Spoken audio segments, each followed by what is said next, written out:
Assalamualaikum warahmatullahi wabarakatuh. Perkenalkan, nama saya Wada Nurmilasari dengan NIM 226500058. Pada video kali ini saya akan membahas materi 2 tentang protokol keamanan komputer. Pertama, kita masuk kepada konsep dasar keamanan jaringan komputer. Keamanan jaringan komputer adalah proses untuk mencegah dan mengidentifikasi penggunaan yang tidak sah dari jaringan komputer. Tujuan dari keamanan jaringan komputer adalah untuk mengantisipasi risiko jaringan komputer berupa bentuk ancaman fisik maupun logik, baik langsung ataupun tidak langsung, yang mengganggu aktivitas yang sedang berlangsung dalam jaringan komputer. Ketiga, kita masuk kepada elemen utama. Pertama, di sini ada tembok pengamanan, baik secara fisik maupun maya, yang ditempatkan di antara piranti layanan pengguna jaringan dan biasa saja digunakan serta oleh orang-orang yang akan berbuat jahat. Yang kedua, ada rencana pengamanan yang akan diimplementasikan bersama dengan user lainnya untuk menjaga agar sistem tidak bisa ditembus dari luar. Selanjutnya ada bentuk ancaman keamanan jaringan komputer. Yang pertama dari segi fisik. Di sini ada pencurian hardware atau komputer atau perangkat jaringan. Yang kedua ada kerusakan pada komputer dan perangkat komunikasi jaringan. Yang ketiga ada weird typing. Yang keempat ada bencana alam. Selanjutnya dari bidang logik. Yang pertama ada kerusakan pada sistem operasi atau aplikasi. Yang kedua virus. Yang ketiga sniffing. Selanjutnya ada bentuk ancaman keamanan jaringan komputer. Beberapa bentuk ancaman jaringan komputer. Yang pertama ada sniffer, shopping, dan remote attack. Yang ketujuh adalah bentuk ancaman selanjutnya ada charker atau orang yang secara diam-diam mempelajari sistem dengan maksud jahat. Yang kedua muncul karena sifat dasar manusia yang selalu ingin mengubah atau salah satunya merusak. Ciri-cirinya, pertama bisa membuat program C atau C++. Yang kedua, menguasai sistem operasi Unix atau VMS. Yang ketiga, terhubung ke internet untuk menjalankan aksinya. Yang kelima, melakukan aksinya pada malam hari dengan alasan waktu yang memungkinkan, jalur komunikasi tidak padat, dan tidak mudah diketahui orang lain. Selanjutnya adalah bentuk ancaman charter. Faktor melakukan serangan karena yang pertama sprite atau kecewa atau balas dendam, yang kedua ada sport atau petualangan, yang ketiga adalah profit, mencari keuntungan dari imbalan orang lain, selanjutnya ada mencari perhatian, dan alasan politik. Faktor penyebab risiko keamanan jaringan komputer. Yang pertama, kelemahan manusia atau human error. Yang kedua, kelemahan perangkat keras komputer. Yang ketiga, kelemahan sistem operasi jaringan. Yang keempat, kelemahan sistem jaringan komunikasi. Selanjutnya adalah metode penyerangan keamanan jaringan komputer. Di sini ada 5. Yang pertama, mendapatkan duplikasi pesan tanpa izin. Yang kedua, masquerading, mengirim atau menerima pesan menggunakan identitas lain tanpa izin. Yang ketiga, message tampering, mencetak atau menangkap pesan dan mengubah isinya sebelum dilanjutkan ke penerima sebenarnya. Replaying, menyimpan pesan yang ditangkap untuk pemakaian berikutnya. Yang kelima, denial of service, membanjiri seluruh atau sesumber lain dengan pesan yang bertujuan untuk menggagalkan pengaksesan pemakai lain. Selanjutnya ada kategori serangan keamanan komputer. Yang pertama, interruption. Pertama, suatu sistem serangan sehingga menjadi tidak tersedia atau tidak dapat dipakai oleh yang berwenang. Contohnya perusahaan atau modifikasi terhadap piranti keras atau saluran jaringan. Yang kedua adalah interruption, yaitu user yang tidak berhak mendapatkan akses file, contohnya penyadapan terhadap data dalam suatu jaringan. Pada serangan-serangan keamanan jaringan komputer, yang ketiga ada modification, user yang tidak berhak hanya mendapatkan akses tetapi juga dapat mengubahnya, contohnya perubahan nilai pada file data, modifikasi program sehingga berjalan dengan tidak semestinya, dan modifikasi pesan yang sedang ditransmisikan dalam jaringan. Yang keempat adalah fabrication, user yang tidak berwenang mengisikan objek palsu ke dalam sistem, contohnya pengiriman pesan palsu kepada orang lain. Selanjutnya masuk kepada pengendalian 1. Membatasi akses ke jaringan. 1. Membuat tingkatan akses. Melakukan pembatasan-pembatasan sehingga memperkecil peluang penembusan oleh pemakai yang tak diotorisasi. Yang kedua, misalnya pembatasan login, pembatasan penembusan login, tingkat akses yang diizinkan. Yang kedua, mekanisme kendali akses. Melakukan user interfacing dalam kurung autentifikasi pemakaian, yaitu masalah identifikasi pemakai ketika login. Kedua, modifikasi autentikasi diadakan pada 3 cara. Yang pertama, sesuai yang diketahui pemakai, misalnya password, kombinasi kunci, nama kecil ibu, mertua, dan lain-lain.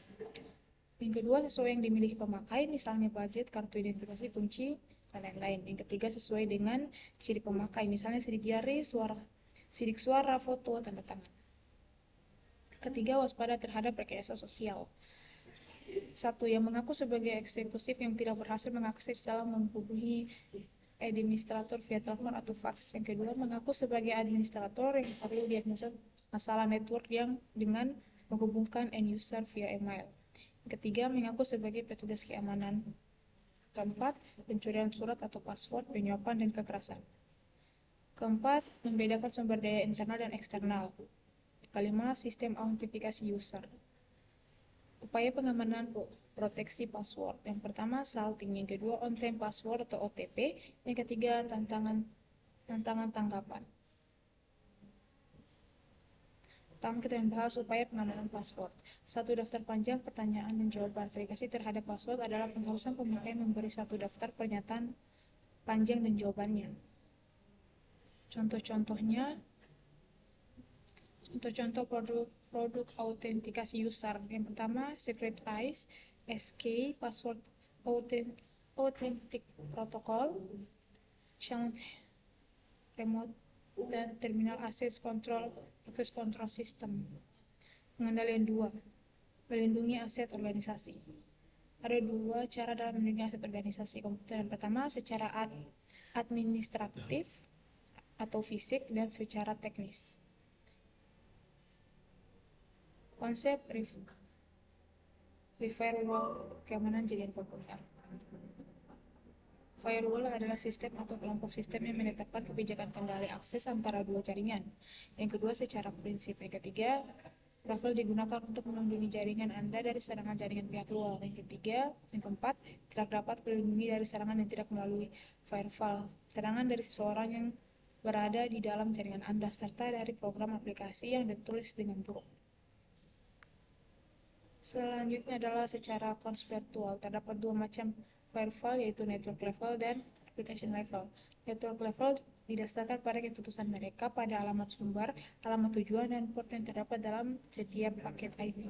Yang ketiga, application level biasanya adalah host yang berjalan sebagai proyek server yang tidak mengizinkan lalu lintas antara jaringan, yang melakukan login dan outing lalu lintas yang melaluinya. Istilah level, yang pertama adalah host, yang kedua adalah baseline host. Ketiga, packet filtering. Yang keempat, perimeter network. Keuntungan firewall, pertama, fokus dari segala keputusan sekuritas karena merupakan satu titik tempat keluar masuknya terval internet pada suatu jaringan. Yang kedua, dapat menerapkan suatu kebijakan sekuritas. Yang ketiga, dapat mencatat segala aktivitas yang berkaitan dengan alur data secara efisien. Yang kelima, dapat digunakan untuk membatasi penggunaan sumber daya informasi. Sini ada contoh desain firewall keamanan jaringan komputer. Pertama, internet masuk ke paket filling router, terus masuk ke jaringan lokal. Contohnya sesuai. Yang kedua, application level gateway. Di sini ada contohnya juga. Keuntungan dari sistem proxy yaitu tingkat keamanan lebih baik daripada screening router. Dekat paket yang dilakukan dapat sampai pada layar aplikasi. Kekurangannya, performasi lebih rendah daripada scanning router karena terjadi penerapan hadir pada paket yang dikirim. Kedua, aplikasi yang disupport oleh proxy ini terbatas. Yang ketiga, sistem ini kurang transparan. Ketiga, circuit level gateway. Contohnya seperti ini. Ada outset continuous masuk ke out, ke in, ke lokal jaringan. Cara kerjanya, gateway akan mengatur kedua hubungan TCP tersebut, satu antara dirinya dengan TPC pada penggunaan lokal. Lanjutnya ke arsitektur Wall-Hotman Host. Internet Vision Host ke jaringan lokal. Screen host, internet, paket filtering router, vision host, dan jaringan lokal.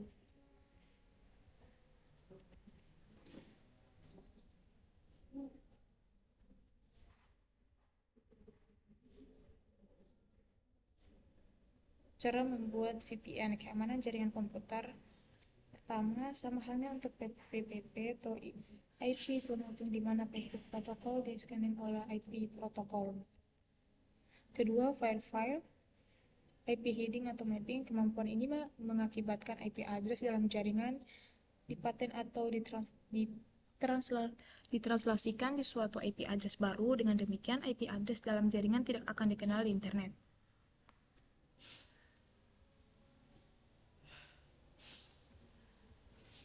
Terus privilege limitation, kita dapat membatasi pada para user dalam jaringan sesuai dengan otoritas atau hak yang diberikan kepadanya.